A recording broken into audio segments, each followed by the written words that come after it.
समय बदल रहा है और साथ में बहुत कुछ बदल रहा है। ये बदलाव हम अपने आसपास देख सकते हैं, महसूस कर सकते हैं। बच्चे माँ बाप के सबसे प्यारे होते हैं, पर आज के समय में हमें बच्चों में भी बहुत बदलाव देखने को मिल रहे हैं।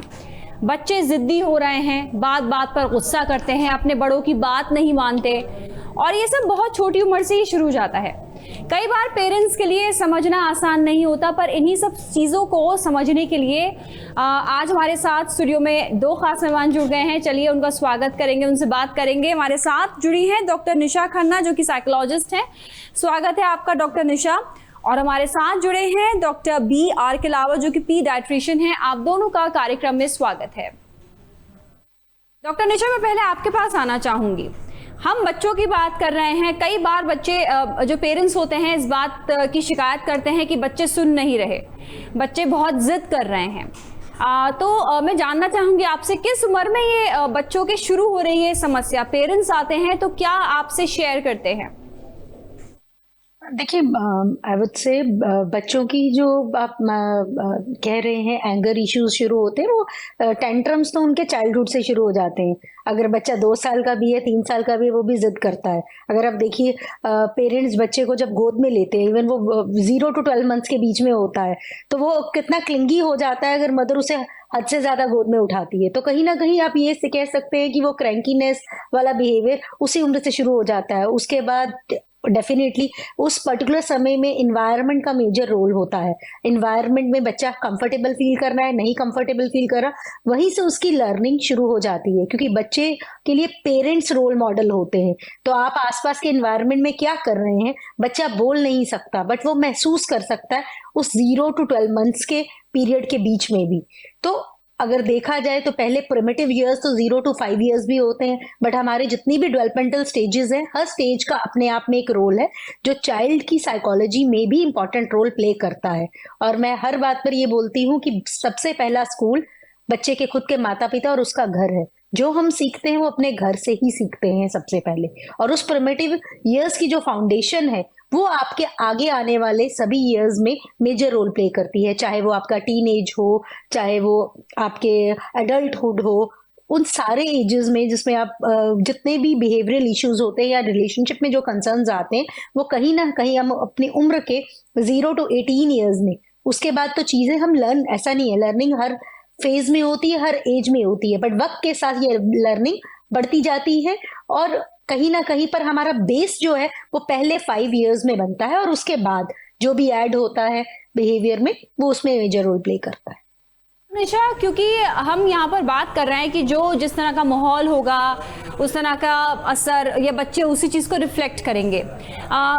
जो बच्चे हैं उनमें भी डिप्रेशन, एंजाइटी, इस तरह के मामले सामने आ रहे हैं। बच्चे बहुत खेलते हैं, बहुत एक्टिव रहते हैं, क्योंकि स्कूल जाते हैं तो उनका एक टाइम टेबल भी रहता है। तो बच्चों में डिप्रेशन, एंजाइटी समझ नहीं आ पाता पेरेंट्स को कि वो ऐसी क्या कमी कर रहे हैं कि ऐसी चीज़ें उनमें हो रही हैं। देखिए, बहुत सारे रीजंस हो सकते हैं। बच्चों को हम बहुत सारी चीजें नहीं सिखाते हैं। या तो हम आज की डेट पे तो हम फोन सिखा रहे हैं। बच्चा खाना नहीं खा रहा तो फोन दिखा दे, वीडियो दिखा दे, वो खाना खा लेगा, हमें परेशान नहीं करेगा, वो गेम खेलेगा। तो कहीं ना कहीं वो, अगेन मैं बिहेवियर कह रही हूँ, वो घर से ही सीख रहा है। उसके बाद जब आप बात करते हैं कि बच्चों का एंगर इश्यूज है, I do not know, but मैं आज की डेट में अगर टीनेजर से बात करती हूँ तो जो बिहेवियरल पैटर्न्स पेरेंट्स में होते हैं वो बच्चों में आते हैं। अगर मदर में कई बार सेक्रीफाइजल, सेल्फ सेक्रीफाइस की नीड्स है, वो कहीं ना कहीं डॉटर ने सीख ली या सन ने सीख ली, ऐसा बहुत बार होता है। अगर एक पेरेंट को अग्रेशन आ रहा है और वो पेरेंट के अच्छे रिलेशनशिप नहीं है, अगर इन लॉज के साथ अच्छे रिलेशन है, बहुत ज्यादा अब्यूजिव लैंग्वेज का प्रयोग कर रहे हैं, एक भी पेरेंट प्रयोग कर रहा है, चाहे वो मदर हो या फादर हो, स्पेशली फादर का मोस्टली रोल होता है स्पेशली अब्यूजिव लैंग्वेज से, तो कहीं ना कहीं बच्चे वो पेरेंट से ही मॉडलिंग सीखते हैं। रही बात डिप्रेशन के सिम्टम्स की, एंजाइटी के सिम्टम्स में genetics plays an important role. आसपास का एनवायरनमेंट भी बहुत मेजर रोल प्ले करता है।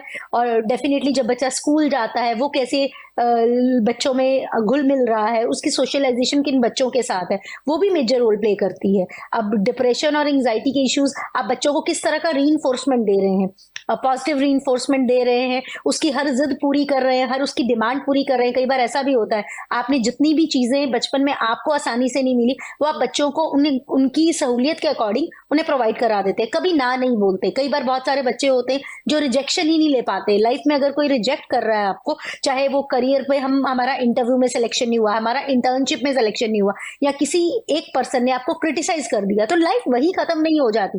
और ये सब चीजें हम वक्त में उन पर्टिकुलर एजेस में सीखते हैं जिसमें कंपटीशन भी होता है, और कंपटीशन में हम एफर्ट्स को अप्रिशिएट करें इन स्पाइट ऑफ हम रिजल्ट पर फोकस करते हैं। पेरेंट्स ये फोकस करते हैं एग्जाम्स में रिजल्ट नहीं आया, वो ये फोकस नहीं करते बच्चे ने कितनी मेहनत की है उस चीज को करने में। तो आई वुड से वो सारी चीजें कहीं ना कहीं मेजर रोल प्ले करती हैं। अगर आप देखें, एंजाइटी इश्यूज, बच्चे में फ्यूचर की चिंता, मेरे मार्क्स अच्छे आएंगे कि नहीं आएंगे, कहीं ना कहीं कई बार पेरेंटल प्रेशर होता है जो मेजर रोल प्ले करते हैं। हम आगे विस्तार से बात करेंगे। कहीं ना कहीं पेरेंट्स बच्चों को प्रिपेयर करें कि वो आगे बढ़ें बच्चे, और एज उनकी आगे बढ़े तो वो हर चीज़ को कोप अप कर पाए। मैं यहाँ पे डॉक्टर BR किलावत से बात करना चाहूँगी। पीडियाट्रिशियन है, बहुत इंपॉर्टेंट रोल होता है पीडियाट्रिशियन का। जब से बच्चा पैदा होता है उससे तभी से रोल शुरू हो जाता है। मैं आपसे जानना चाहूँगी, बच्चों में आपके हिसाब से एंगर इश्यूज या डिप्रेशन इश्यूज क्यों आ रहे हैं? देखिए मैम, एक तो जो चीज है कुछ तो बीमारी की होती है, जैसे ADHD होता है जो बच्चों में होता है। इसके अलावा जो आजकल की grooming, social media, atmosphere of the child around, या घर में उनका वातावरण कैसा रहता है, तो ये काफी चीजें, हर चीज बच्चे पे इम्पैक्ट करती है। मोस्ट ऑफ द फैमिलीज आजकल न्यूक्लियर फैमिलीज हैं, तो this is also one of the factor की जिसकी वजह से काफी बच्चों में एंगर इश्यूज, या जहाँ पे जॉइंट फैमिली होती है तो there are people who can look after the child, who can space out the child, बाहर ले जा सकते हैं, घुमा सकते हैं। तो एक आइसोलेशन भी काफी बच्चों में होता है। इसके अलावा 7 साल से बड़े जो बच्चे होते हैं, which are in the stage of transition from childhood to adult, समझेंगे काफी इम्पैक्ट जो है, इम्पैक्ट ऑफ फ्रेंड्स होता है। जैसे स्कूल में किस बच्चों के साथ आपका बच्चा रह रहा है, उन बच्चों की ग्रुप में, उन बच्चों की हैबिट्स कैसी है, बच्चों को अच्छी आदतें लगाना। इसके अलावा एक सोशल मीडिया का काफी इम्पैक्ट रहता है जो एडोलेसेंट टीनेजर्स में जो देखा जाता है, तो इनको कितना स्क्रीन टाइम देना चाहिए, and it should be monitored screen time. तो ये चीजें काफी बात करेंगे डॉक्टर किलावत, लेकिन जो आपने ADHD की बात करी है, attention deficit hyper activity disorder, तो आप, मैं चाहूंगी आप थोड़ा सा इसके बारे में बताएं कि क्या है ये। ADHD में जो बच्चे होते हैं, इनमें डिफरेंट साइकोलॉजी होते हैं जिससे हम पता लगा सकते हैं कि इस बच्चे को ADHD के लक्षण या सिम्टम्स है। तो ये बच्चे हमेशा बहुत हाइपर एक्टिव रहते हैं। एक तो होता है कि वैसे तो 2-3 साल के बच्चे एक्टिव होते हैं, खेलते रहते हैं, but these children have very less attention. तो ये अपना पढ़ाई में अपना ध्यान नहीं दे पाते, या कोई भी आप कोई चीज इनको सिखाना चाहोगे तो इनको सीखने में भी बहुत दिक्कत होती है। तो इन बच्चों को स्पेशली स्क्रीन करके दे नीड स्पेशल एजुकेशन। तो जितना जल्दी हम इन चीजों के लक्षण पहचान लेते हैं और जितने जल्दी इनको आइसोलेट करके स्पेशल ट्रीटमेंट या इनको अटेंशन देना जरूरी होता है। एज अ साइकोलॉजिस्ट का भी इसमें एक काफी बड़ा रोल होता है for the diagnosis of this children. बिल्कुल, यहाँ पर मैं आपके पास आना चाहूंगी डॉक्टर निशा, क्योंकि हम कह रहे हैं कि घर में जैसा माहौल होगा बच्चे वैसे होंगे। क्या ऐसा होता है कि घर में अगर सही माहौल ना हो तो बच्चों में वो चीज़ें आनी शुरू हो जाती हैं, कुछ सिम्टम्स, कुछ ऐसी चीज़ें, कुछ वो आप बताना चाहेंगे कि किन चीज़ों का ध्यान रखें? आपके बच्चों में वो होनी शुरू हो रही हैं, तो यानी चीज़ें ठीक नहीं हैं, you need to change something. ADHD में बच्चों जो है अटेंशन सीकिंग बिहेवियर करते हैं, उनका हाइपर एक्टिविटी लेवल बढ़ जाता है, इम्पल्सिव बिहेवियर हो जाता है। अब उसी तरह डिप्रेशन की अगर सिम्टम्स आ रहे हैं, बच्चा अलग थलग रह रहा है, किसी से बात नहीं कर रहा, दोस्तों से मिल नहीं रहा है, खाने पीने की हैबिट्स में चेंज है, सोने की हैबिट्स में चेंज है, बहुत ज्यादा टाइम सोशल मीडिया पर स्पेंड कर सकता है, क्योंकि वर्चुअल वर्ल्ड में आजकल बच्चे ज्यादा टाइम स्पेंड करना चाहते हैं।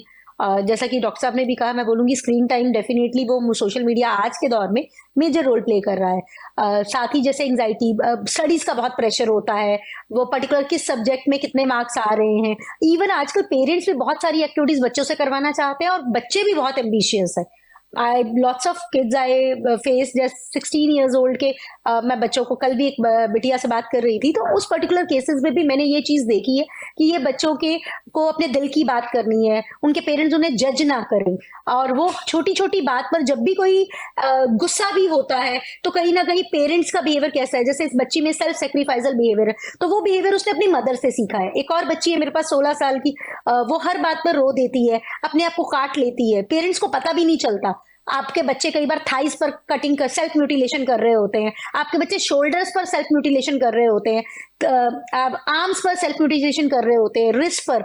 अगर पेरेंट्स इन छोटी छोटी चीजों को नोटिस करें, पेरेंट्स का बिहेवियर क्या है आपस में, कई बार बच्चे इस तरह से आते हैं और मुझे बाद में पेरेंट्स को बुलाना पड़ता है। गुस्से की भी बात हो रही है कि बच्चा गुस्सा करे, बच्चा गुस्सा करते हैं, बच्चे जिद भी करते हैं, ऐसे में पेरेंट्स को क्या करना चाहिए, उनका क्या रिएक्शन होना चाहिए बच्चे के जिद या गुस्सा करने पर?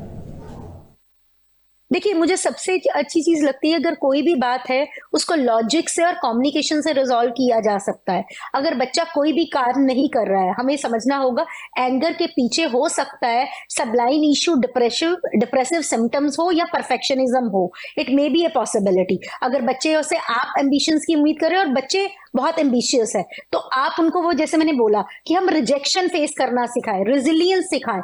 अगर लाइफ में एक बार फेलियर हो जाता है या एक चीज में आप सफल नहीं हो पाते हो, तो हम उस चीज पर काम करना नहीं छोड़ते हैं। अगर एक काम में गलती निकलती है तो हम उस काम को रिपीट करते हैं, हम गिव अप नहीं करते हैं लाइफ में। जैसे चींटी पहाड़ पर चढ़ती है तो वो पहाड़ पर चढ़ना बंद नहीं करती है, वो रेस्ट लेती है फिर चढ़ती है, रेस्ट लेती है फिर चढ़ती है। तो आपका कंसंट्रेशन, फोकस लेवल जब आप सक्सेसफुल होते हो तो उसमें डिसअपॉइंटमेंट्स मेजर रोल प्ले करती हैं, फेलियर्स मेजर रोल प्ले करते हैं। उन फेलियर्स को बैठ के एनालाइज करें। अगर बच्चे के कम मार्क्स आए हैं तो वो कम मार्क्स क्यों आए हैं, किन रीजंस की वजह से आए हैं, किन एरियाज में बच्चे को प्रॉब्लम हो रही है। गिव एन एग्जांपल, मेरे पास एक 13 साल की बच्ची पेरेंट्स लास्ट वीक लेकर आए थे और बच्ची को वर्ड्स को पढ़ने में प्रॉब्लम हो रहा था।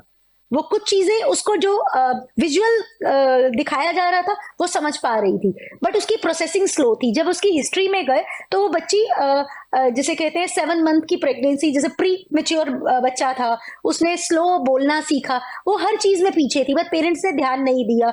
उसमें कुछ सेल्फ म्यूटिलेशन के सिम्टम्स एनालाइजेशन बहुत जरूरी है। Doctor B R. किलावत, मैं आपके पास आना चाहूंगी क्योंकि हम यहाँ बात कर रहे हैं बच्चों की, और कितना ज़रूरी है बच्चों को एक्सप्रेस करना।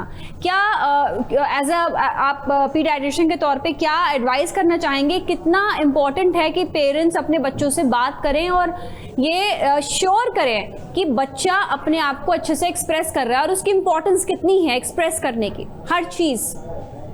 सी, एक्सप्रेशन ऑफ द बेबी बोलूंगा या चाइल्ड बोलूंगा, it starts from the motherhood and from the early childhood also for the baby. तो बेबी का क्यूज क्या है, जैसे एक नई मदर जो होती है वो पहचान लेते हैं कि हाँ बेबी को अभी फीडिंग का समय हो गया। ऐसे ही throughout the childhood also baby gives you all the symptoms कि हाँ मुझे, जैसा कि बच्चा कोई स्कूल जाके आया है तो parents must spend some time with the child to ask कि आपका स्कूल कैसा रहा, स्कूल में कैसा था, टीचर कैसे थे, पढ़ाई कैसा हुआ आपका, आपने क्या क्या एंजॉय किया। देन अपने बच्चे को आपने समय देना चाहिए, जैसे सप्ताह में एक बार हाँ आप उसको कहीं बाहर लेके जा रहे हैं, पार्क में समय दे रहे हैं, तो इट इज वेरी इंपॉर्टेंट। क्योंकि बच्चा तभी आपसे, जब वो आप पे विश्वास करेगा, जैसा एक छोटा बच्चा जो होता है वो आंख बंद करके अपने माँ पे विश्वास करता है कि basic needs like feeding everything उन्हें पता है कि अपनी माँ करने वाली। वैसे जैसे बच्चे बड़े होने लगते हैं तो आपको हर चीज टेंशन देना, चाहे स्कूल हो चाहे रिजेक्शन हो, रिजेक्शन को कैसे बच्चे को एक्सेप्ट करना है ये आपको उसके साथ खड़ा रह के सिखाना पड़ेगा। क्योंकि बहुत से बार कुछ बच्चे बड़े फ्रेजाइल होते हैं कि थोड़ा सा भी रिजेक्शन आने के बाद में they have a mood off, then ये बात नहीं करेंगे, या स्कूल जाने से भी काफी बच्चे फिर मना करते हैं। तो आपको बच्चे के साथ समय बिताना काफी जरूरी है एट एवरी पॉइंट। जैसे कि स्ट्रेस है स्टडी का, तो आपने समय देना पड़ेगा बच्चे के साथ, उसको हेल्प करनी पड़ेगी कहाँ पे दिक्कत है। तो this is very important factor to socialize the child so that peers के साथ में उसका अटैचमेंट ठीक हो, और स्कूल की जो स्ट्रेसेस है उसको मिनिमाइज करना भी एक पेरेंट्स का काम है, और साथ ही उसको हेल्प करना ये काफी जरूरी है। डॉक्टर निशा, मैं एक्सप्रेस जो हम बात कर रहे हैं कि बच्चा अच्छे से एक्सप्रेस करे, उस पर आप क्या कहना चाहेंगे? वो एक्सप्रेशन अगर बिना फीलिंग्स के है तो कोई रोल नहीं है उसका। क्योंकि आप फील करके नहीं बोल रहे हैं। अगर बच्चा कह रहा है मुझे तकलीफ हो रही है या मुझे कुछ पसंद नहीं है, तो आई थिंक सो एक्सप्रेशन अच्छी बात है, पर उसे क्यों पसंद नहीं है, अगर हम वाई पर जाए, हाउ पर जाए, तो वो ज्यादा सिचुएशन को रिजॉल्व करेगा। क्योंकि हम मोस्टली वाई पर नहीं जाते हैं। अगर बच्चे को कोई चीज पसंद नहीं है, क्यों पसंद नहीं है, क्या उससे पूछा जा सकता है? उसका अगर उसको कुछ खाना नहीं है तो उसका टेस्ट पसंद नहीं है, अगर वो पहनना नहीं चाहता, उसे कलर पसंद नहीं है, क्यों पसंद नहीं है? अगर हम क्यों पर जोर दें तो आई थिंक सो 50 to 60% हमारी प्रॉब्लम्स का हल हो जाएगा। और दूसरा, अगर बच्चा कोई चीज नहीं करना चाहता है तो उसे थोड़ा वक्त दीजिए। गिविंग एन एग्जाम्पल, एक 10 साल का बच्चा मेरे पास आया था, तो वो कह रहा था छुट्टी के दिन मेरा नहाने का मन नहीं करता, तो मम्मी मुझे फोर्स करती है वॉशरूम में जाने के लिए। वो बच्चा क्या करता था, वॉशरूम में जाता था, टैप खोलता था, पानी गिरा देता था और नहा के नहीं आता था। He started getting into the lying. फिर धीरे धीरे उसकी मदर ने उसे गार्डन में जाने का कम बोला, तो उसने झूठ बोलकर गार्डन में जाना शुरू कर दिया। धीरे धीरे उसमें क्लेप्टोमेनिया की हैबिट डेवलप हो गई, जिसे बोलते हैं चोरी करना। इवन वो सारी चीजें उसको घर पे मिलती थी, बट उससे भी चीप चीजें वो चोरी कर लेता था। इट वॉज नॉट कि एनी रिस्ट्रिक्शन थी, इवन उसके पास बहुत अच्छा अमाउंट में पॉकेट मनी भी था।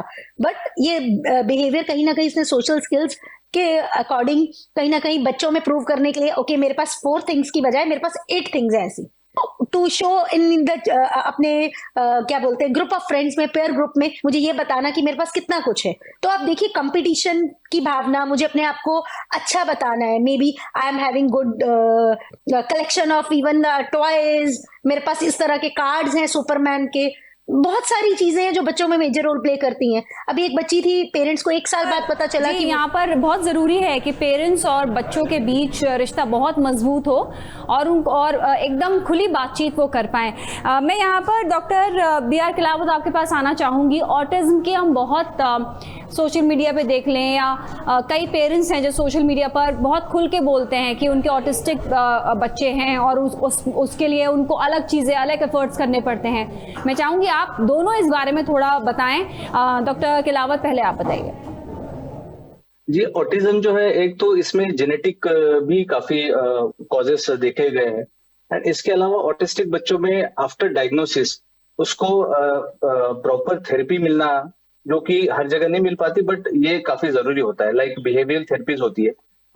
ऑटिज्म का ऐसा कोई सच कोई प्रॉपर मेडिकेशन नहीं है। सिम्टम्स के लिए वी गिव मेडिकेशन, जैसा हाइपर एक्टिवनेस है बच्चे का या स्लीपलेसनेस है बच्चे को, for that we give medication, but behavioural therapy is a prime important. तो एक ऑटिस्टिक बच्चा बहुत बड़ा हाइपर एक्टिव होता है, is very shy, he will not socialize. जो इसके मेन लक्षण जो है, it is very poor socialization, एक काफी इंपॉर्टेंट इसका एक सिम्टम है। तो बच्चों को सोशलाइज कैसे किया जाए? कुछ बच्चों में ऑटिज्म के काफी चीजों से उनको दिक्कत होती है, जैसे तेज आवाज हो गई, या कोई सॉफ्ट कोई कारपेट है उस पे चलना, या कोई एक टिपिकल टॉय या कोई एक ऐसी चीजों से ही ये बच्चे बार बार खेलते रहेंगे, या एक हैंड बार बार हाथ हिलाते रहना, या फेस का मूवमेंट। तो ये काफी चीजें ऐसी ये टिपिकल होती है। तो the parents should be of utmost supportive, and obviously as a pediatrician also and a psychologist have a major role in treating the autism, क्योंकि मेन बिहेवियरल थेरेपी है जो इम्पोर्टेंट है। सो ऑटिस्टिक बच्चों में एक तो आपको कारण जो है वो आपने देखना है, जैसे कुछ बच्चे जो प्रीटर्म होते हैं, जिनका जन्म पहले हो गया, एनआईसीयू में इनका स्टे रहा, बाद में कुछ जेनेटिक फैक्टर्स भी है जो इसमें रोल प्ले करते हैं। So behavioural therapy and prime importance to the treatment which is required, and they require mostly a lifelong treatment. So parents have to be very very strong in these cases. बिल्कुल। तो यहाँ पर doctor निशा, मैं आपसे जानना चाहूँगी autism के बारे में आप क्या बताओगे, और दूसरी बात मैं चाहूँगी आप इसके बारे में बताएं कि जब इस तरह की फैमिली आती है जहाँ कोई बच्चा ऑटिज्म से जूझ रहा है और पेरेंट्स को ऑब्वियसली बच्चे के साथ सपोर्ट करना है, क्या सोसाइटी अभी तक इन चीज़ों को एक्सेप्ट कर पाई है, या ये एज अ फैमिली ये बहुत मुश्किल हो जाता है सोसाइटी में जाना और घुलना मिलना?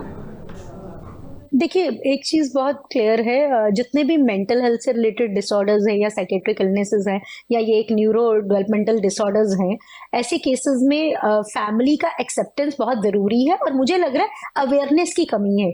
हमारे हिंदुस्तान में सबसे ज्यादा जो प्रॉब्लम आ रही है वो अवेयरनेस लेवल पर आ रही है।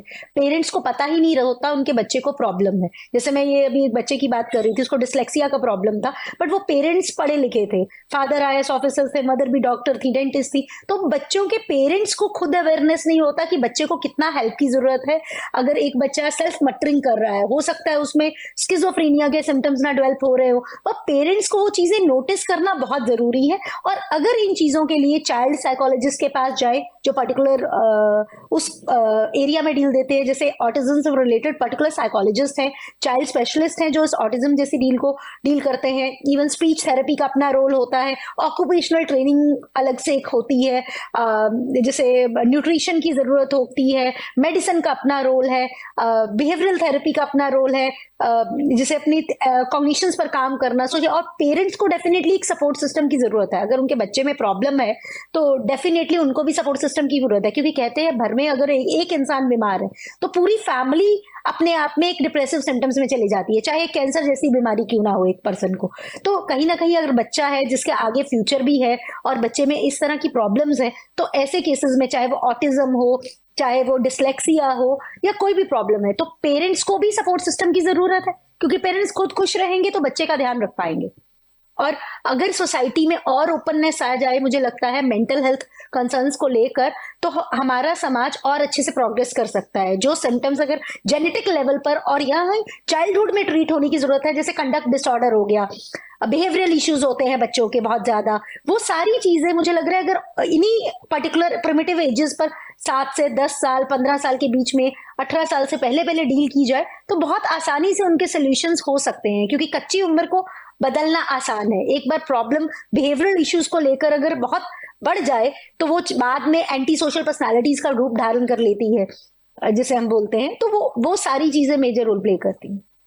तो वक्त पर बच्चों को समझना, उनकी दिक्कतों को समझना बहुत ज़रूरी है। जो बिहेवियरल इश्यूज़ हैं उनके बारे में हम बात कर रहे हैं। डॉक्टर किलावत, क्या इसके बारे में आप बताना चाहेंगे किस तरह के बिहेवियरल इश्यूज़ होते हैं, पेरेंट्स क्या किस तरीके से एक्सप्रेस करते हैं जब आते हैं आपके पास? तो टेम्पर टेंट्रम है, बहुत ही कॉमन बिहेवियरल इशू है बच्चों का। ये उम्र के साथ बहुत सारे बच्चों में देखा जाता है। तो इसमें parents should have patience also. जैसे कि कोई चीज बच्चा किसी चीज के लिए जिद करता है, तो हर चीज अगर आप उसकी पूरी करते रहेंगे तो वो और ज्यादा उसका एंगर इश्यूज बढ़ जाता है। तो इसमें डिफरेंट ट्रीटमेंट्स है, मतलब not a proper treatment, but जिसको कहेंगे मेडिसिन की जरूरत नहीं, जैसा स्पेसिंग आउट, या बच्चे को जैसे चीज के लिए तो आपने उनको उस जगह से आपने हट जाना है, दूर से देखते रहना है कि ताकि उसको खुद को चोट ना लगे, but don't give everything what he wants. तो ये भी बच्चे को बताना है कि क्या उनके लिए अच्छा है, क्या बुरा है। इसके अलावा जैसा बड़े बच्चों की बात करें तो अभी सोशल मीडिया या स्क्रीन टाइम के लिए बच्चे दे आर वेरी पॉजिटिव। बहुत से पेरेंट्स कहते हैं कि हम खाना खिलाने के लिए हमें जरूरत पड़ती है बच्चों को स्क्रीन टाइम देने की। उनको पेरेंट्स को खाना भी खिलाना है, स्क्रीन टाइम तो कैसे अवॉइड करें? क्या कराएं उनको इस एक्टिविटी कि वो टीवी ना देखें, मोबाइल ना देखें और खाना भी खा लें? आप क्या एडवाइस करते हैं बच्चों पेरेंट्स को? देखिए, एक IAP and American academy of paediatric ये रिकमेंड करती है कि जो 2 साल से नीचे बच्चे हैं उनको तो बिल्कुल भी स्क्रीन टाइम नहीं देना चाहिए, और 2 साल से ऊपर के जो बच्चे हैं उनको maximum 1 hour you can give. लेकिन जो स्क्रीन टाइम होता है वो that should be attached with you, because screen time is total से आपको बोले जा रहे, you are not communicating with it. तो जो भी अगर स्क्रीन टाइम भी आप बच्चों को देते हैं तो what content you are giving to the child and how you are processing it, everything should be process through you. तो आपने समझाना है बच्चे को, क्योंकि बच्चों की मेमोरी जो होती है ये मोस्टली 3D मेमोरी होती है, and what we are showing in the screen it is a 2 directional, it is a 2D thing. तो मेमोराइज ज्यादा चीजें अच्छी बेहतर होती है जो हम 3D में देखते हैं। तो अगर कोई कोई चीज बता रहे हो या कोई पोएम या कुछ करके भी खुद को बच्चों के साथ साथ वो चीज को समझाना है। डॉक्टर निशा, क्योंकि हम बच्चों की बात कर रहे हैं, एक चीज के लिए रोते हैं और समझा लो तो एकदम दूसरी चीज में लगा दो तो भूल जाते हैं कि किस चीज के लिए रो रहे थे। तो क्या हम इस चीज़ का इस्तेमाल कर सकते हैं उस तरफ बच्चों को मोटिवेट करने के लिए कि वो ज़्यादा स्क्रीन ना देखें और चीज़ें करें? क्या हम इस चीज़ का यूज़ कर सकते हैं बच्चों में जो ये क्वालिटी होती है जो उनका ग्रोथ में धीरे धीरे फिर ख़त्म होती है? ये देखिए क्या होता है, बच्चों के साथ टाइम स्पेंड करने की जरूरत होती है, क्वालिटी ऑफ टाइम। आप बच्चों को कलरिंग करना सिखा सकते हैं, पेंटिंग करना सिखा सकते हैं, स्केचिंग करना सिखा सकते हैं। आप बच्चों के साथ कैरम जैसे इंडोर गेम खेल सकते हैं, चेस कर खेलना सिखा सकते हैं। अगर देखा जाए तो पुराने जमाने में जब हम लोग के टाइम पर फोन्स नहीं होते थे तो हमारे पेरेंट्स यही करते थे। हम लोग बैडमिंटन खेलते थे, हम क्रिकेट खेलते थे, इवन घर में ही खेलते थे ये छोटी छोटी गेम्स। आई डोंट नो, हम काइट फ्लाइंग करते थे। तो ये छोटी छोटी चीजें मेजर रोल प्ले करती हैं। आपका पेरेंट्स के साथ इंटरेक्शन इन्हीं चीजों से होता है। आपने कॉपी पेंसिल दे दिया, बच्चे को कुछ ड्रॉ करने के लिए दे दिया, ये indoor games, outdoor games, I would say वो अगर हम चीजों को इन्वॉल्व कर सकते तो बहुत मेजर रोल मुझे लगता है। क्योंकि पेरेंट्स खुद भी आज की डेट में अगर वर्क लाइफ बैलेंस लाना है तो काम से आने के बाद सोशल मीडिया देखते हैं, या सोशल मीडिया या Netflix. I am really sorry but parents खुद ये करते हैं तो बच्चों को कहाँ से रोकेंगे। आई थिंक सो हम सब लोगों को भी ये होना चाहिए कि हम वॉक के लिए जाएं। जब पेरेंट्स आइडल होते हैं तो बच्चों को भी लगता है कि हमें जाना है। आई इनकरेज इवन पेरेंट्स, जब भी मेरे पास आते हैं आप बच्चों के साथ फिजिकल एक्टिविटी में इन्वॉल्व हुए, इमोशंस के बारे में बात करिए, क्या पसंद है क्या नहीं पसंद है, क्यों ये करना चाहते क्यों नहीं करना चाहते, आपका बेस्ट फ्रेंड क्यों है, कौन है, क्यों बेस्ट फ्रेंड बना, उसमें कौन सी बात अच्छी लगती है, आप जिंदगी में क्या बनना चाहते हैं, क्या सीखना, आप अपने आप में क्या बदलाव जाना चाहते हैं। जैसे बोलते हैं आप डाइनिंग टेबल पर रूल बनाइए कि आप खाना साथ में खाएंगे, तो वो भी बच्चों के लिए बहुत जरूरी है। क्योंकि बहुत सारे घरों में ये डिसिप्लिन नहीं होता। पेरेंट्स खुद थके आते हैं, मुझे बेडरूम में खाना खाना है, तो बच्चे भी वही कल्चर को फॉलो करते हैं। तो मुझे लग रहा है वो डिसिप्लिन कहीं ना कहीं हमारे एनवायरमेंट का रोल है, पेरेंट्स का रोल है, स्कूल का रोल है, जेनेटिक फैक्टर्स का रोल है। तो हर एक चीज का अपना रोल है। तो अगर हम उन सारी चीज को कंबाइन करेंगे और अपने बदलाव लाएंगे, चाहे वो टीचर्स हो, बच्चों को मोटिवेट भी करे, अगर आप नेगेटिव बोल रहे हैं तो पॉजिटिव भी बोले, बट आई थिंक सो ये सब चीजें अगर कर सकते हैं तो। समाप्त करने का समय आ गया है, तो ऐसे में बिल्कुल लास्ट में पूछना चाहूंगी मैं आपसे, डॉक्टर किलावत, क्या कहना चाहेंगे, क्या एडवाइस करना चाहेंगे पेरेंट्स को? देखिए, पेरेंट्स को मैं कहना चाहूंगा कि एक तो सबसे, जो डॉक्टर निशा ने भी जो बात कही कि ज्यादा से ज्यादा समय अपने बच्चों के साथ बिताएं। उनके हर छोटी बड़ी चीज में आपका इन्वॉल्वमेंट उनका कॉन्फिडेंस बढ़ाता है, और वही कॉन्फिडेंस आगे चल के उनको स्टेज पे, स्टडीज में, हर चीज में आपको दिखाई देगा। दूसरे, किन बच्चों खेलते, impact of friend, that is also prime important. अच्छी आदतें बच्चों को लगाएं, आप से ही वह सीखने वाले हैं। तो गुड हैबिट्स, इसके अलावा सोशल मीडिया जो है उस पर कंट्रोल बिल्कुल पेरेंट्स का होना चाहिए।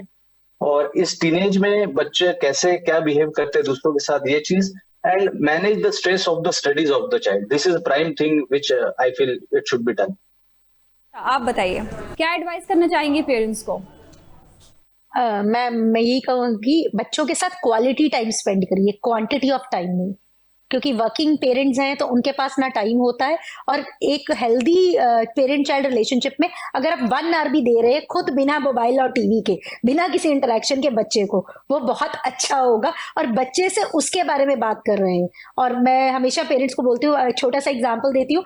एक पेरेंट है, उनके पास टाइम नहीं है, वो वर्किंग शेड्यूल में बिजी है, वो रात को फादर जो है अपनी बेटी को रोज एक कहानी सुनाते हैं, और वो मदर और फादर और डॉटर का इंटरेक्शन होता है। उसी तरह एक फादर जो है वो हर रोज रात को हाफ एन आवर अपने बच्चों के साथ बैडमिंटन खेलते हैं। तो ये छोटी छोटी एक्टिविटीज आपकी bonding, and children look forward for that particular time कि मुझे अपने पेरेंट के साथ वो एक्टिविटी करनी है। क्योंकि टाइम का कम होता है तो मुझे लग रहा है वो वर्क लाइफ बैलेंस के अकॉर्डिंग भी बच्चों को मी टाइम भी दे, और उन्हें ये नहीं कि बार बार डिस्टर्ब करे। अगर कोई कुछ कर रहे हैं तो उन्हें लीव भी कर दीजिए कि अगर वो कुछ खराब कर रहे हैं। कई बार आप ज्यादा बार बार पर कंट्रोल करते हैं तो वो भी बच्चे के सेल्फ एस्टीम के लिए अच्छा नहीं है, तो बच्चे में कॉन्फिडेंस नहीं आ पाता है। डॉक्टर निशा खन्ना आप हमारे साथ मौजूद रही, डॉक्टर BR किलावत, आप दोनों का बहुत बहुत शुक्रिया हमारे साथ जुड़ने के लिए। तो इस कार्यक्रम में जो डॉक्टर्स कह रहे हैं, साफ की वर्क लाइफ बैलेंस करिए, क्वालिटी टाइम स्पेंड कीजिए बच्चों के साथ, और बच्चों को परफेक्ट बनाने की कोशिश मत करिए, क्योंकि पेरेंट्स ही परफेक्ट नहीं हैं। लेकिन हाँ, जो चीज़ें ज़रूरी हैं फोकस रह के उन पे काम करिए। बहुत बहुत शुक्रिया इस कार्यक्रम में हमारे साथ जुड़ने के लिए। अगले हफ्ते फिर से हाजिर होंगे, बने रहिए हमारे साथ। यूपी की हर खबर देखने और उनसे अपडेट रहने के लिए हमारे चैनल श्रेष्ठ यूपी को सब्सक्राइब और लाइक करें। साथ ही बेल आइकन को दबाना ना भूलें, जिससे हमारे हर वीडियो की जानकारी आप तक पहुंचती रहे।